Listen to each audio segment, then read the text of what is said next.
Assalamualaikum warahmatullahi wabarakatuh. Selamat malam pemirsa, obrolan Karebosi kembali hadir menjumpai Anda bersama saya Filza Burhan.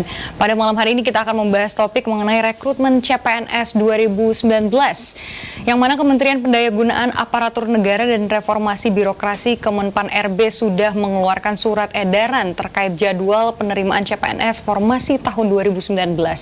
Dalam surat edaran itu disebutkan jika tahapan rekrutmen CPNS dimulai dari Oktober 2019 hingga April 2020 mendatang.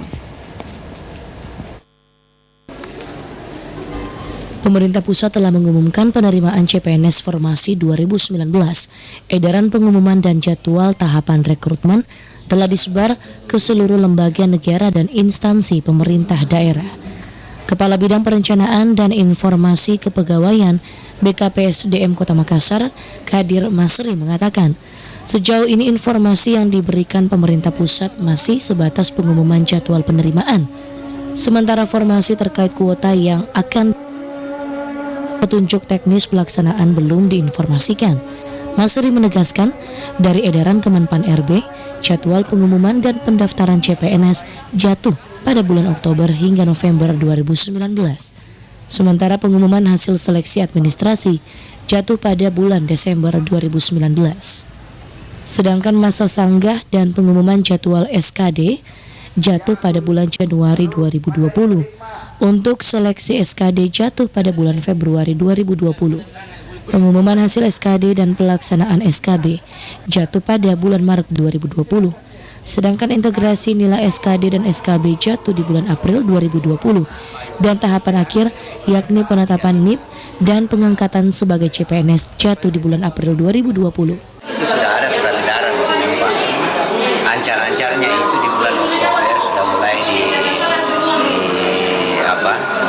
dijadwalkan untuk rekrutmennya dan pendaftaran.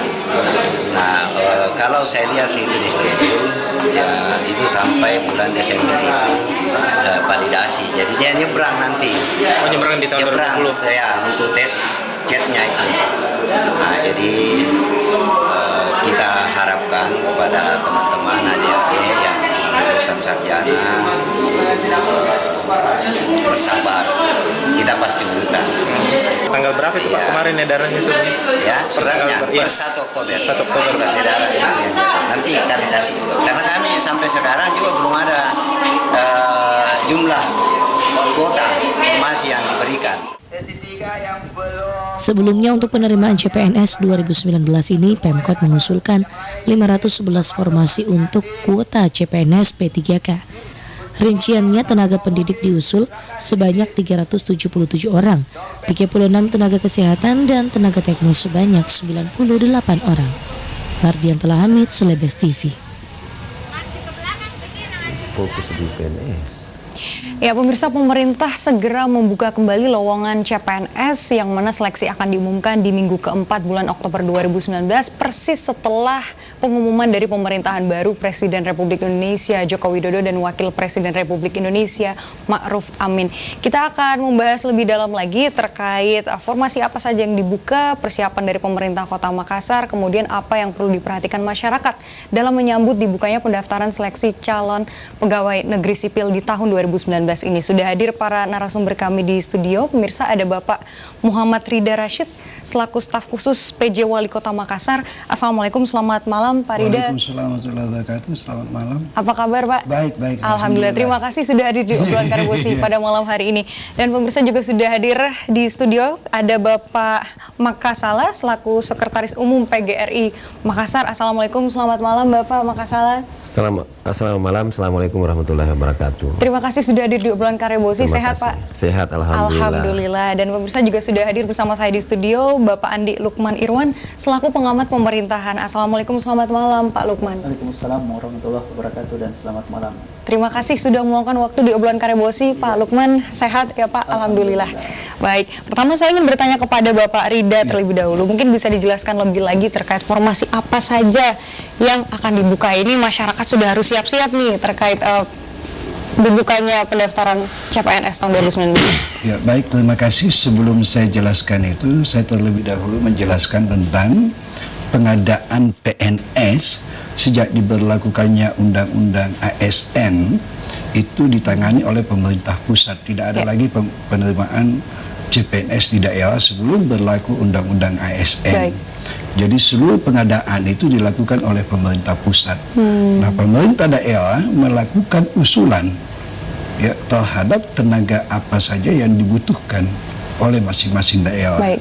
Alhamdulillah untuk tahun 2019 ini Makassar itu mendapatkan formasi yang sudah disetujui oleh pemerintah pusat itu 511. Baik. Ya, 511 ini diantaranya tenaga kependidikan. Tenaga kependidikan ini cukup banyak. Tenaga guru itu adalah 72 orang. Kemudian 305 orang untuk P3K. Jadi tenaga kependidikan bukan hanya guru, tetapi seluruh yang berkaitan dengan kependidikan itu masuk di dalam penerimaan CPNS tahun ini. Baik. Apa itu tenaga administrasi, tenaga satpamnya, ujian sekolah, itu yang dimaksud dengan tenaga kependidikan. Karena seorang guru tidak akan pernah bisa berhasil tanpa didukung oleh tenaga kependidikan yang lain. Itu satu. Yang kedua itu adalah tenaga kesehatan. Baik. Tenaga kesehatan untuk tahun ini ada 31 orang yang akan diterima untuk CPNS-nya dan 5 orang untuk P3K-nya. Kemudian ada tenaga teknis. Tenaga teknis itu ada kurang lebih 69 orang untuk P3K-nya. Kemudian ada 32 orang untuk CPNS-nya. Jadi jumlahnya 511. Baik. Butuh waktu berapa lama dan sejak kapan akhirnya sampai pada mengetahui kebutuhan? Ya, kebutuhan kita untuk tenaga guru untuk Makassar ini kita sangat kekurangan. Di SD itu ada kurang lebih 600 guru yang kita butuhkan untuk tenaga guru SD. Tapi tidak pernah kita bisa capai itu karena dibatasi oleh formasi yang disediakan oleh pemerintah pusat. Jadi selalu kita mengalami kekurangan tenaga guru SD.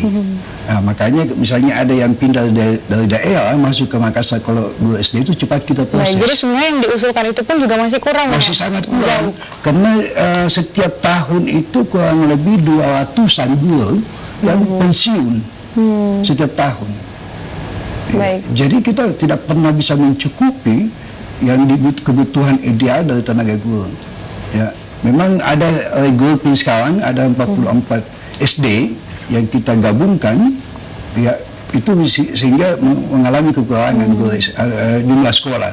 Tetapi jumlah guru tetap sama. Ya, tetap kita membutuhkan yang banyak. Ada dari PGI bisa mendata itu. Ya, dari apa yang data yang kami peroleh dari Dinas Pendidikan seperti itu. Pokoknya kalau membahas terkait CPNS atau PNS itu pasti selalu yang urgensi yang paling besar adalah di tenaga guru atau pendidikan. Baik. Dan tenaga kesehatan. Ya, tenaga kesehatan untuk tahun ini ada 31 ya, masing-masing perawat, ya, tenaga medis, ada dokter umum, dokter spesialis gitu. Kemudian yang untuk P3K-nya memang relatif sangat sedikit, hanya 5. Jadi ini kesempatan bagi masyarakat yang berusia 18 sampai 35 tahun. Jadi batasnya 35 tahun. Baik itu CPNS maupun P3K. Ya, itu karena begitu petunjuknya yang dilakukan oleh Kemenpan maupun BKN. Ya, walaupun nantinya ada perlakuan khusus bagi mereka yang tenaga honor yang usianya di atas 35 tahun. Baik, ini formasi dari pusat sumbernya begitu. Yang disetujui oleh pemerintah pusat. Baik, masih ada kemungkinan untuk berubah? Oh tidak, karena ini sudah disetujui. Yang belum ada sampai saat ini adalah petunjuk teknis. Ya, juknisnya. Tapi kalau sudah jadwalnya sudah ada, itu dimulai di bulan November. Ya. Jadi bulan November itu mulai dilakukan pengumuman penerimaan, kemudian seleksi administrasi di bulan Desember, ya, kemudian ada masa sangga, ya, sebelum masuk di seleksi kemampuan dasar, ya, kemudian kompetensi dasar maksud saya, kemudian ada seleksi kompetensi bidang. Jadi ada 2 model seleksi selain daripada seleksi administrasi. Nah, semua ini akan berakhir di bulan April. Ya, jadi tata cara penerimaan itu tertuang di dalam pasal 13 PP 11 2017 sampai di pasal 32 tentang model pengadaan CPNS maupun P3K. Baik, Pak Makasala, ini kalau melihat kondisi dari kebutuhan di dunia pendidikan di Makassar khususnya seperti apa, Pak?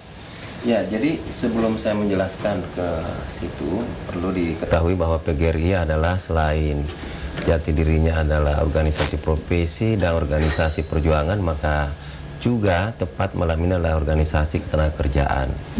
Jadi saya memberi apresiasi bahwa kita diundang. Kalau data yang terupdate saja untuk SD, itu guru honorer dengan guru kontrak itu 2.000 lebih. Artinya apa? Itu berarti kekurangan guru yang belum diangkat secara PNS. Ya. Jadi guru kontrak lebih 1.700 lebih, kemudian guru honorer yang diangkat oleh kepala sekolah itu 400 lebih. Itu data yang terupdate sampai sekarang, sehingga kalau dikatakan kekurangan jauh dari kekurangan yang kita harapkan. Tadi kita sudah mendengar lebih 500 installer tahun ini, sehingga kalau tenaga guru kurang dia 70 orang, ini yang perlu dirilkan barangkali tenaga kependidikan.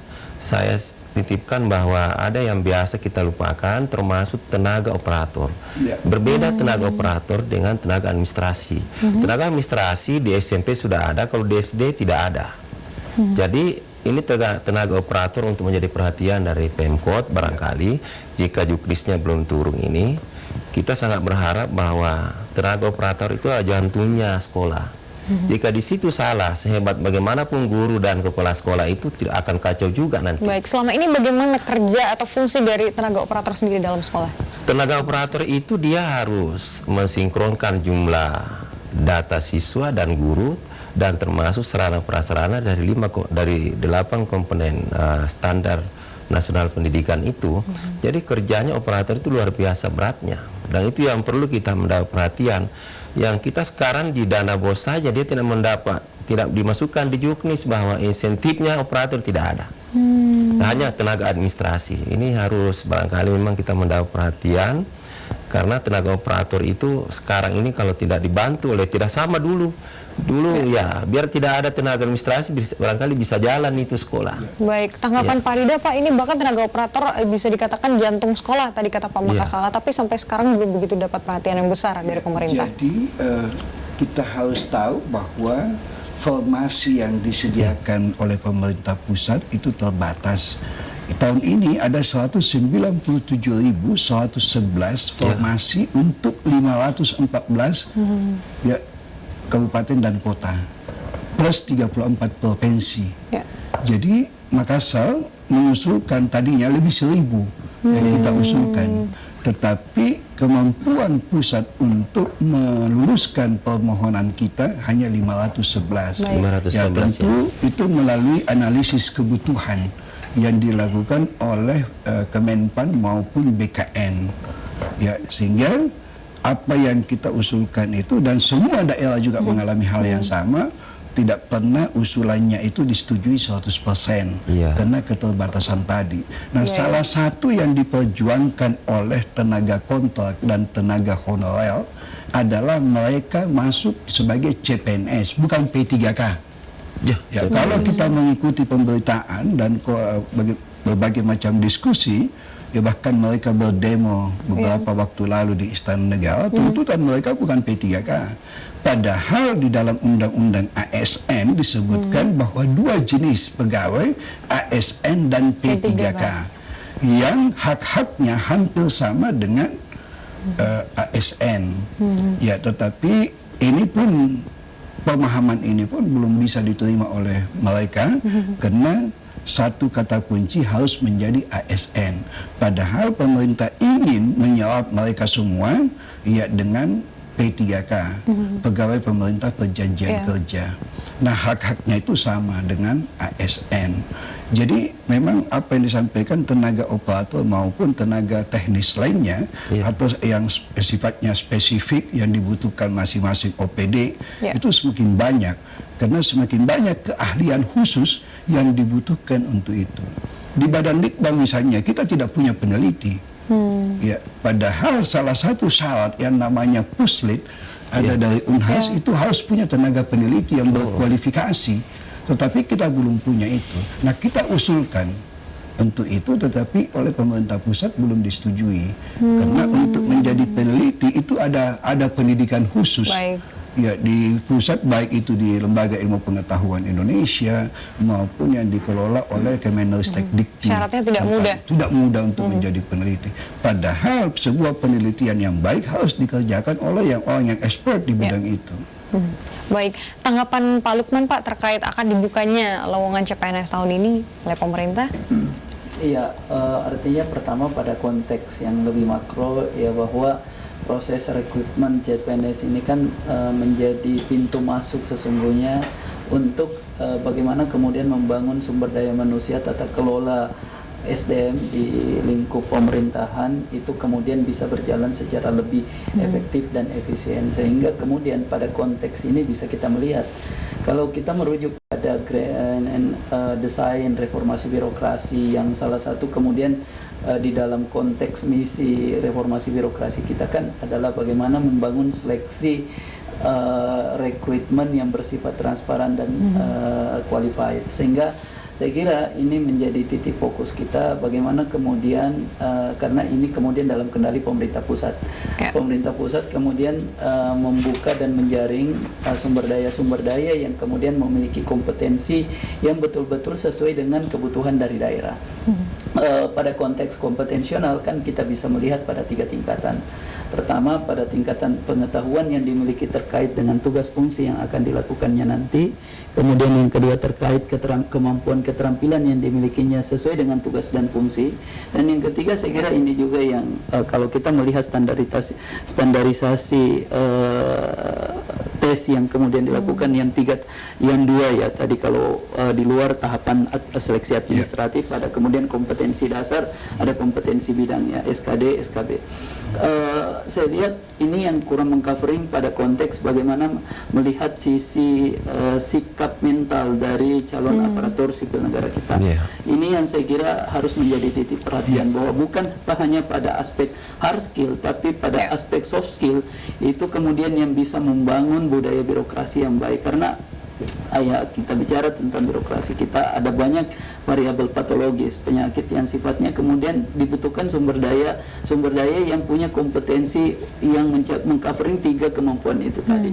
Nah, saya kira ini harapannya ke depan kita, bahwa birokrasi kita semakin berjalan secara baik, birokrasi kita efisien, pelayanan kebutuhan dasar terkait ya tadi dijelaskan bahwa ada 2 aspek yang paling kemudian kekurangan sumber daya kita adalah pada bidang kesehatan dan pada bidang pendidikan. Padahal ini yang paling bersentuhan dengan kebutuhan publik secara langsung, sehingga saya kira memang harus ada mekanisme yang sifatnya kemudian terkelola dengan baik. Bagaimana kemudian penyebaran dan distribusi dari unsur-unsur apalagi namanya sumber daya yang kemudian direkrut ini. Dalam artian begini, kita lihat bahwa konteks sumber daya di bidang tenaga kependidikan pada pusat-pusat wilayah kota itu justru kemudian ada konteks ya boleh kita katakan bahwa di situ justru kemudian ada kelebihan sumber daya. Pada wilayah-wilayah yang di luar dari wilayah sentrum kota ini yang justru kemudian ya kita bicara Kota Makassar ada pulau yang saya kira kalau kita bicara tentang kesehatan, bicara tentang pendidikan, pasti kemudian butuh sumber daya. Nah, ini bagaimana kemudian meredistribusi sumber daya yang ada supaya kemudian bisa mengcovering kekurangan kebutuhan yang terasa pada wilayah-wilayah sektor pendidikan kesehatan kita, pada wilayah-wilayah yang spektrumnya jauh dari kota. Nah, saya kira ini menjadi ya saya kira ada beberapa ya kemudian pemerintah kabupaten, pemerintah kota yang kemudian membuat aturan-aturan secara internal bahwa kemudian ASN yang kemudian lulus pada tahapan waktu tertentu itu kemudian harus kemudian langsung ditempatkan pada wilayah titik-titik di luar dari kota, sehingga kemudian dengan perjanjian misalnya 10 tahun baru bisa kemudian mengajukan pindah kerja atau pindah tempat kerja. Nah, saya kira ini yang harus tegas ya. Kemudian yang kedua, kita bicara tentang rekrutmen kan, kalau kemudian bicara tentang rekrutmen kan berbicara tentang 5 aspek sesungguhnya. Bicara tentang mekanisme, bicara tentang bagaimana aparatur penyelenggara, bagaimana kemudian sistem pengawasan, bagaimana daya dukung sarana, dan yang kelima daya dukung anggaran. Nah, yang saya ingin katakan begini, pada konteks daya dukung sarana ini yang harus betul-betul saya kira diperhatikan, karena ada banyak kemudian sinyalemen yang sifatnya ini tidak bisa sifatnya dibuktikan, bahwa walau kemudian dengan menggunakan komputer assisted test itu kemudian ada kemudian potensi kebocoran yang bisa terjadi. Nah, saya kira ini yang harus betul-betul juga diantisipasi, karena pengalaman 2018 ada sejumlah kemudian temuan-temuan yang bahwa kemudian walau kemudian menggunakan model komputer assisted test itu kemudian ada potensi-potensi yang dianggap dalam tanda kutip kebocoran yang bisa kemudian digunakan oleh kelompok-kelompok tertentu untuk kemudian membantu kelulusan apa dan sebagainya. Saya kira ini yang harus diantisipasi. Terkait daya dukung anggaran, saya ingin kritisi lagi terkait bahwa kita ingin menjaring putra-putri terbaik untuk kemudian menjadi unsur aparatur penyelenggara negara yang profesional, yang memiliki kualifikasi di bidangnya masing-masing. Pada konteks setelah selesai proses tahapan seleksi CAT, bahwa kemudian orang-orang yang memenuhi standarisasi nilai yang telah ditetapkan, ini kemudian harusnya kemudian ada pola tracking yang dilakukan oleh pemerintah pusat atau pemerintah kabupaten kota yang akan menggunakan sumber daya ini. Tracking dalam artian melihat bagaimana rekam jejak dari orang ini. Jangan sampai kemudian persoalan apakah bersih dari walau kemudian di berkas administratif kemudian sudah disertakan misalnya dokumen bebas narkoba apa dan sebagainya, tapi kan dokumen bebas narkoba yang kemudian disetorkan itu kan hanya standarisasi sederhana saja, dalam artian periksa darah apa dan sebagainya. Kalau periksa darah 3-4 hari orang sudah memakai narkoba sudah clear lagi, tapi kalau jejak apakah menggunakan narkoba dalam rentan 2-3 bulan itu tidak bisa kemudian diperiksa dengan menggunakan periksa darah. Nah, ini yang harusnya kemudian lebih focusing lagi supaya betul-betul sumber daya yang direkrut ini bukan hanya kemudian memiliki hard skill, tapi pada konteks bagaimana sikap mental. Baik, itu sangat menarik, hal-hal yang perlu diperhatikan gitu oleh sisi pemerintah. Nah, ini kalau untuk sisi masyarakat sendiri juga banyak sekali hal-hal yang perlu disiapkan, apalagi dalam menyambut dibukanya seleksi pendaftaran CPNS ini. Biasanya animo masyarakat yang cukup tinggi kerap kali dimanfaatkan oleh oknum tertentu untuk mengeruk keuntungan begitu. Tapi kita akan bahas usai jeda apa saja sih jenis-jenis penipuan yang perlu diwaspadai oleh masyarakat. Tetap bersama kami di Obrolan Karebosi.